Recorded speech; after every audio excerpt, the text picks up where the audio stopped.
loses 2 oracles and you think there's very little he can do. He's like, you think I'm dead? Let me go ahead and show you some of the sickest playing micro of all time. It's going to be an awesome series here in this incredibly stacked Group D. In the bottom right side, our Korean Zerg, one of the best to ever do it. Talon Esports, Dark.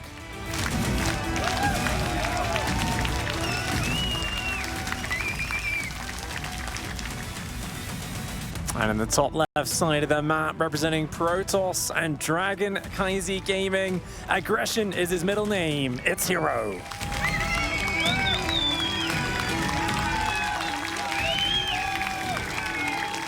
Often before battle, we say make sure you lock down the doors, leave the walls manned, but this man's walls will be wide open the entire game. He likes to welcome his opponent into the heart of his base and punish them if they overcommit to it. We've seen it do well for him. We've also seen him lose series to it. But herO is a man who will grab his whole army and shove them to one spot on the map when he feels like it.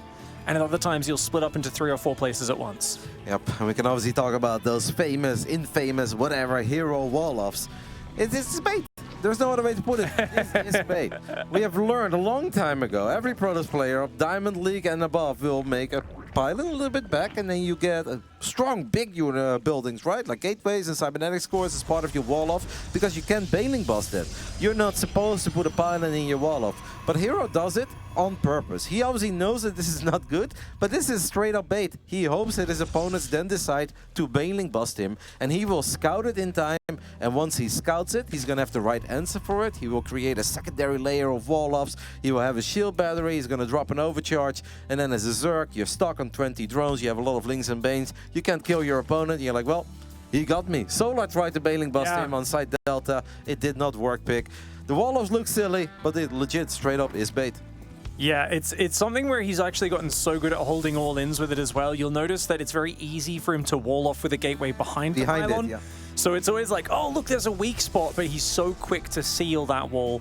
And I love that the entrance is on the inside.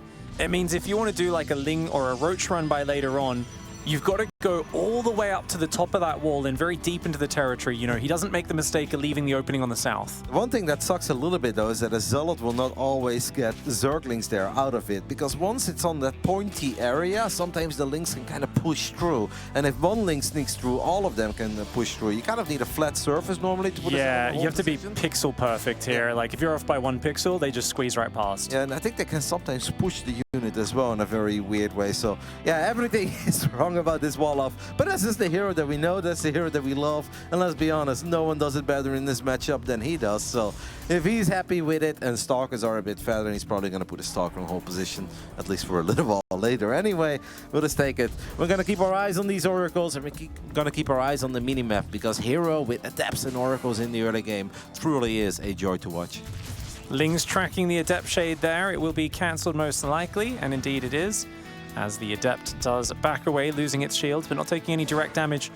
The first Oracle has caused a lot of problems in some of their recent series, especially Masters Coliseum. Dark was losing 3+ drones to the first Oracle dive every game, and it was putting him in a disastrous position. Yeah, slight supply block here, well, slight, a pretty decent one for Dark, and that's one of the big problems, because he's going to lose this Overlord as well.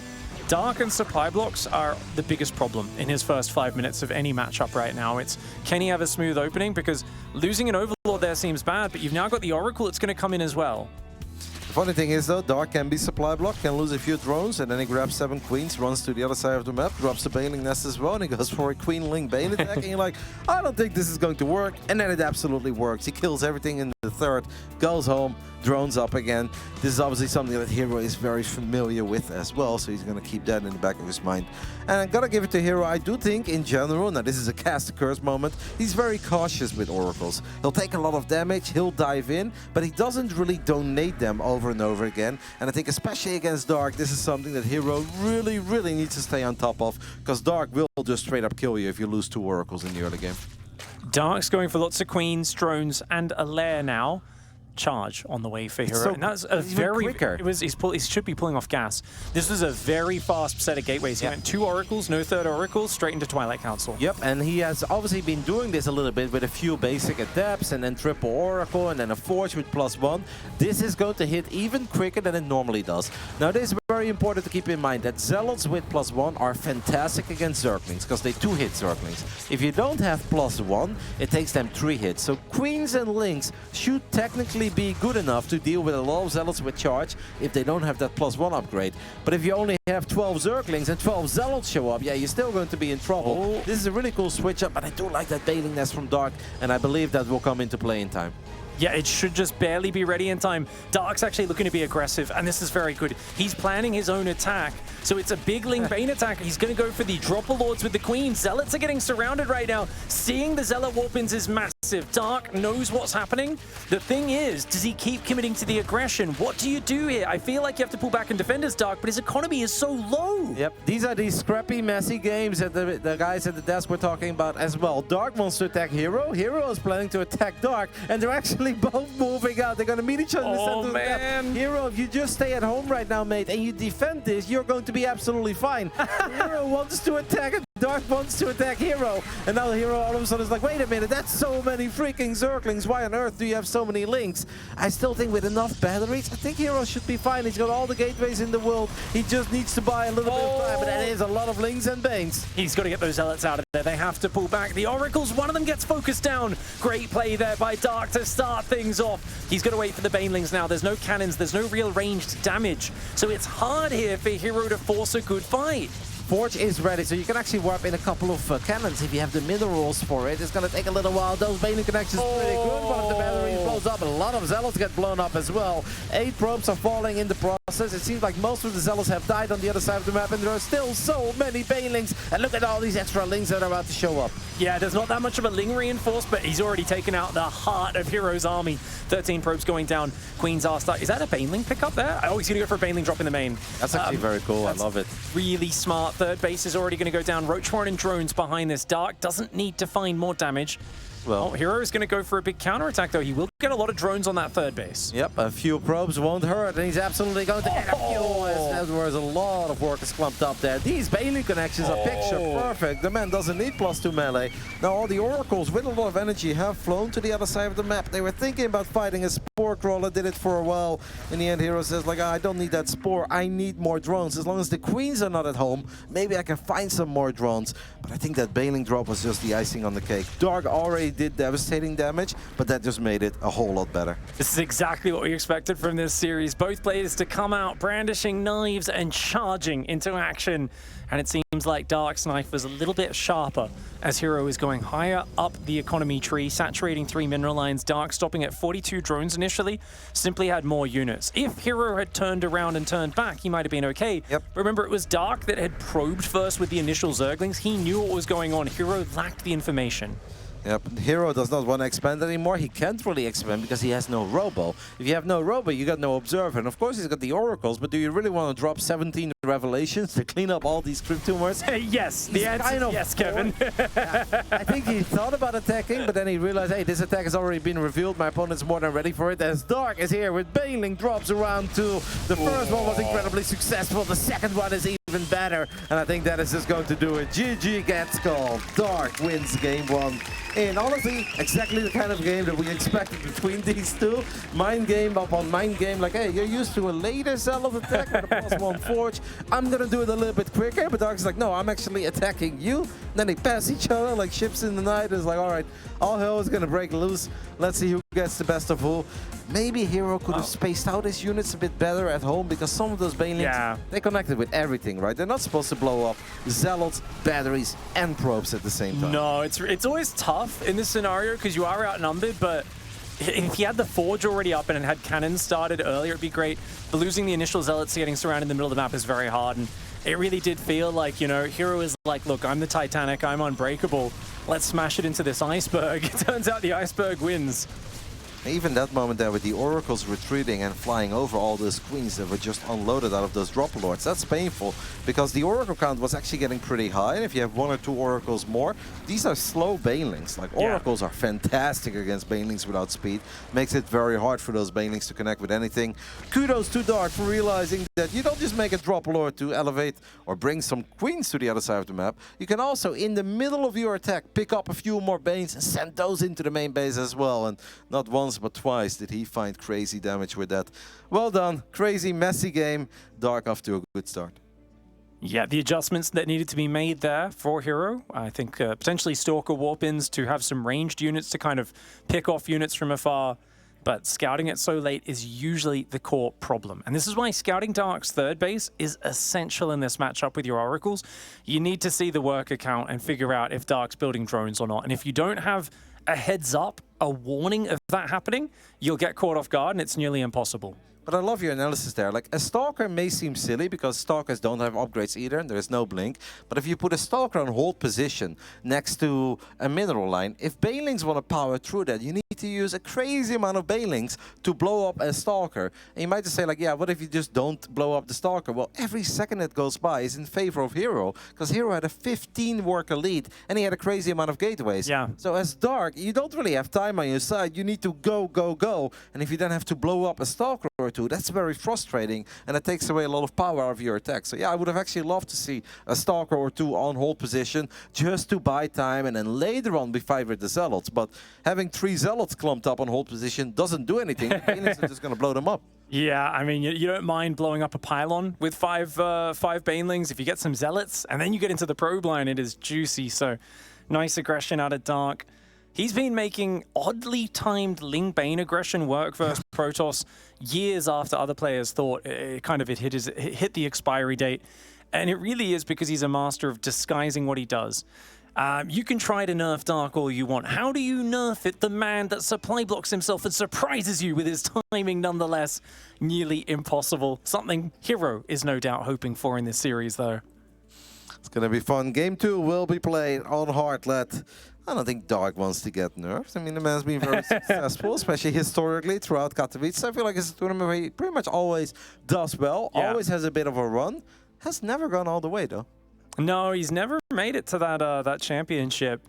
Dark's always just strong and solid, though. And I remember he was looking like he was outmatched in quite a few matches last year, and he kept just winning anyway. It's like the opponent may have better builds, they may have a better army, but the man has grit, determination, and the ability to base trade when he's behind. He always finds a way to make it tough for his opponents. Well, last year we thought he had very shaky ZVP, but it turns out that he was just shaking it until he found what he was looking for. Incredibly different than we see some of the other high-level ZVP players play, but the man just makes it work because he does it better. His attack hits a little bit harder, and in general a little bit quicker than when you expect it. In the bottom right side, taking the 1-0 lead in his opening series of this group of death, it's Dark.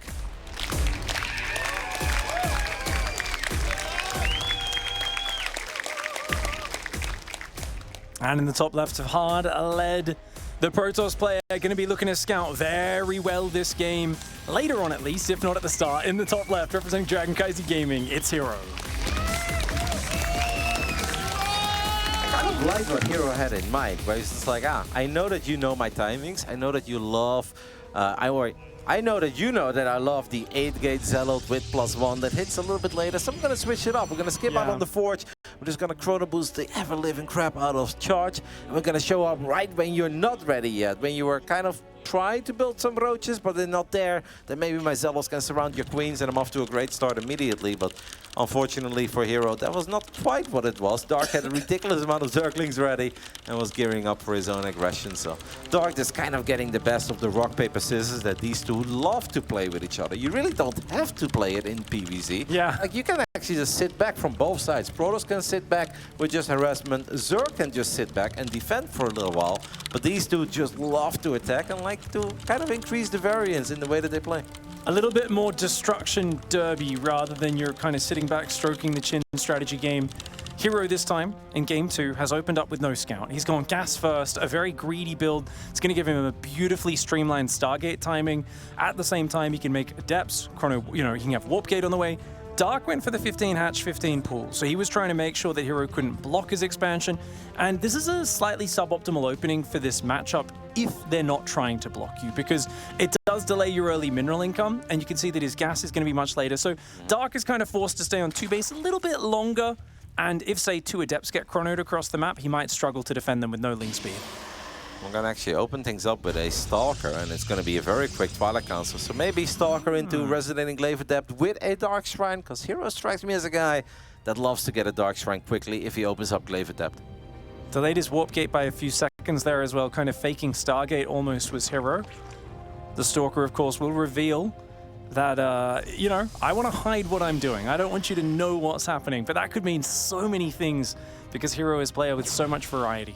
I would have loved to see him move the Stalker first to the right before shooting at the Overlord, because I don't think that Dark was paying attention. Because as a Zerg, you don't necessarily expect Stalker first. Yeah. And if that Stalker would have just moved to the right side, fired the first shot at the Overlord, and you push the Overlord to the left, there's actually a chance that he kills it. You can shepherd it just because the AI will run away from the source attacking it, and that's always something which, you know, some players will do that every time. Other players are like, he'll be watching anyway, I'll just start attacking it. But I agree, you can usually get 2 or 3 more shots in with that.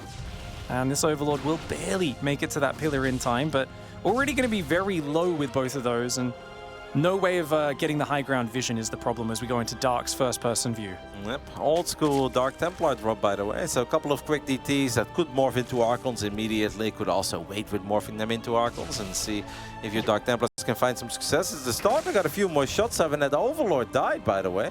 What on earth killed that Overlord? Was it the Xel'Naga Watchtower? I think he just misplaced it, honestly. I think it was just slightly off the pillar. Maybe a probe ran over there or something, but unlikely as that's quite far out. Now, Ling Speed is very late in this game. I believe it started, but he also hasn't built a safety Spore Crawler, and if he doesn't start that at, say, 4:15, it could get very dangerous. Yep, because this Dark Shrine is mega quick. The Roach Shrine is going to go down. I have the feeling that Dark is thinking mostly about those resonating Glaive Adepts that I mentioned, but what he really has to worry about is that quick Dark Shrine. As hero's also going to get an Observer, and this is actually something I really love about the way he plays this, and it's maybe kind of standard, but I still think it's a very cool touch. What Protoss players started to do is like, okay, you try to find damage with the DTs. You always force out some units. Maybe you can morph them into Archons quickly, you can find some drones or battle a Queen, shave off some links, and if all that fails, you have a quick Observer on the other side of the map. And there is nothing that the Zerg player can do about the Protoss pushing back the creep with a quick Observer and War Prism and 2 Archons that are picking up your creep tumors over and over again.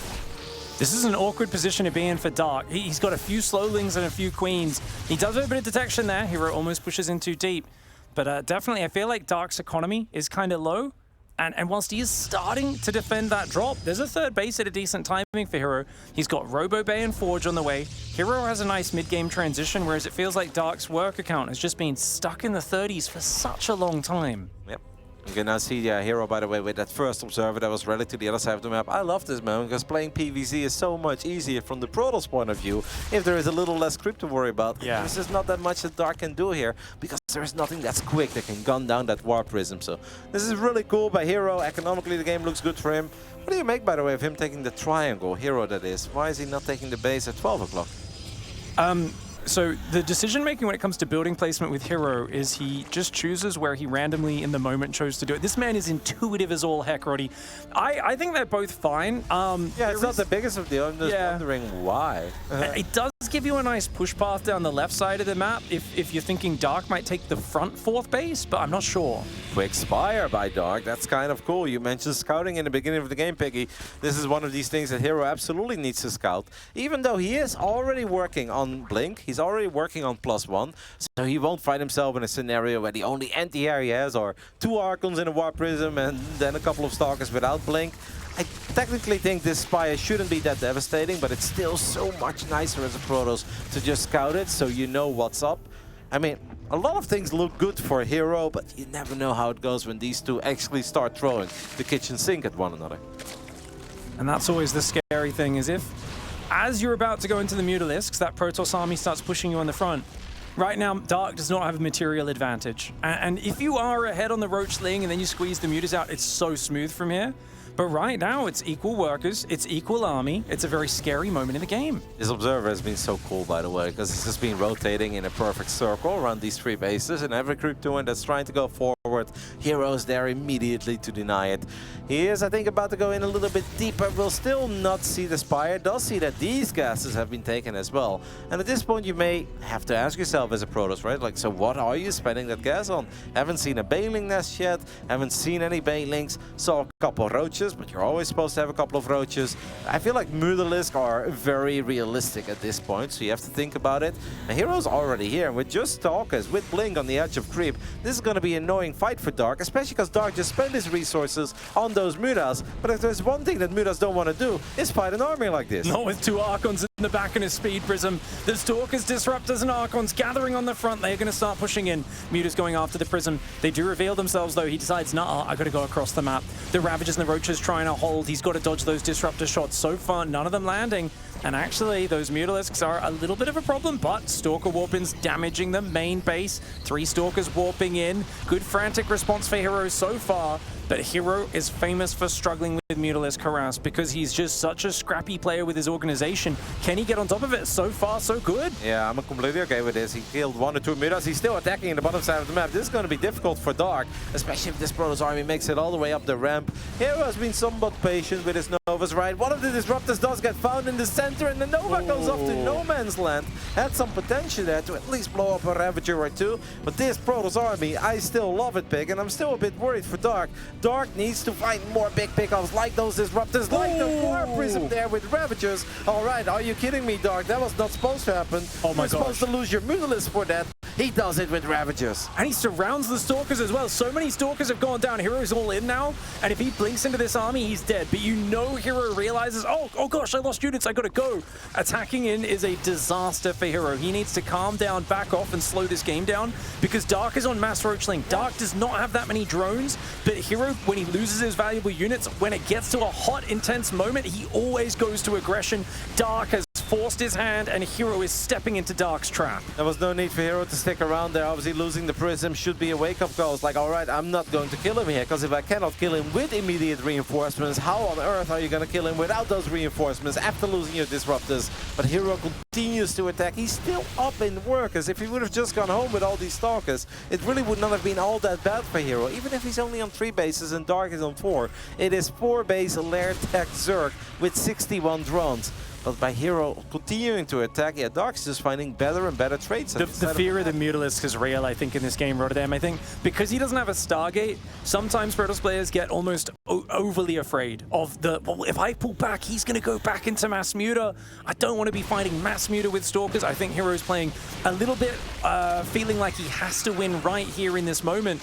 And that is unfortunately costing him because Dark has he's got such a simple solution to this game. That Nova has potential and will connect with a lot of Ravagers. That was good. By far and away the best shot that herO has landed throughout this game. Dark does have +1 right now on the Zerglings. That's important to keep in mind. But herO has War Prism number 2. And with that War Prism, he is going to get these immediate reinforcements. And it's actually still going to be incredibly scary for Dark, who's just been so low in the drone department. 61 drones is not a lot. He needs a Lynx around. But at the moment, he does not have the amount of larvae to randomly crank out 30 Zerglings. 9 more Mutas are going to go in. If there's a big Disruptor shot, I feel like herO can still do it. But that one whiffs and the Mutalisks are in the main base. Once again, this is a disaster for herO. He can't be affording that damage. And oh no, he recalls, but he leaves a bunch of Stalkers on the front. Dark will chase those units home. Oh, big Disruptor ambush, but it gets a few kills. It'll go down in return. The problem is that Dark's strategy is simplified at this point. He has herO pinned, stuck on a 3-base all-in, which means all Dark needs to do is survive, and he's winning this game. He's like, I just keep making Roachling. There's nothing complex Dark has to do because he knows herO is immediately going to come back across that map, and he just needs to defend army after army, and he's way ahead. Dark's army is about to get a whole lot better though. +2 melee is more than halfway down, but more importantly, Baneling speed is going to kick in. And Banelings may not be fantastic against Stalkers, but in high enough numbers, Banelings are good against everything. And Dark, with 4 bases, with a bit of money in the bank, can obviously rebuild if they both lose everything. herO is hard stuck on 3 bases, not transitioning into anything better. That Disruptor is kind of exposed, but is at least going to be able to get saved by that War Prism, as herO is going to make a cannon to make his life defensively a little bit easier. You don't need too many Stalkers at home. Like, herO still is in this game. If he lands 1 or 2 fantastic Novas, like he has already landed 1, like, we don't hate his chances here, but it is a bit sad that he's so stubborn. It does not want to go up to 4 bases. It's not that Dark is going into Hive and has like a terrifying timing window coming up and herO needs to end it. Like, herO can chill, land Novas like that, and herO is completely fine. And with 55 probes against 62 drones, herO could still go up to 4 bases if he wants to. Dark's army is so scary though because there's so much Baneling and Ravager value in here. herO needs to defend this scary moment. If he does, as you said, he's in a great spot economically. It's not that bad. If he can start a 4th Nexus, he'll be okay in the long run. herO's going to attack right now which seems like a really awkward choice. I don't know about attacking into this Ravager Baneling army. Big run by hits his third. Yeah, Baneling run by is big. Muda's going to show up in the natural one more time as well. That pylon going down. That's actually going to save herO some resources because I think those Stalkers would have just died immediately. But can Dark clean up this army? Dark is going to be on the creep. He's going to go for the War Prism immediately again, and he guns it down. That is massive. That Nova will connect though with triple Ravager. It's the Lings with +2 that should save Dark here. As long as he just cranks out a lot of Lings, a couple of flanking Lings coming in as well, it is going to be good enough for the man representing Talon Esports, as all of these Stalkers are so damn low on HP, and herO's going to try to micro his way out of this, but it feels that it's just not a fair fight anymore. I think from here on out, it is a never-ending string of Zerglings that should secure the victory for Dark. Beautiful play by Dark. He's had herO's number so far here in this series, and it looks like he's about to seal the deal. They're known for back and forth close series. herO often being the favorite. He has a 63% head-to-head record against Dark, and yet Dark is just all over it today. He's one step ahead in the mind games, and he is ready for every single one of herO's moves. Yep. Still has a lot of Roaches in the mix as well, and the Roaches may only have +1 missile attacks, but they will buy time, and then Roaches obviously great in buying time, and every second that goes by is a great one for Dark, who's still enjoying a 4 base economy. Is about to go up to 5. The drone count has been hard stuck at 61. A lot of other Zergs would feel incredibly uncomfortable being on 61 drones. Not Dark. He just knows how to find those trades that make it okay for him to be on this work account, because he has found even more economic damage. GG against Skull. Dark with a fist bump, well deserved, because every single best of 3 in the group of death is incredibly important. This is the man.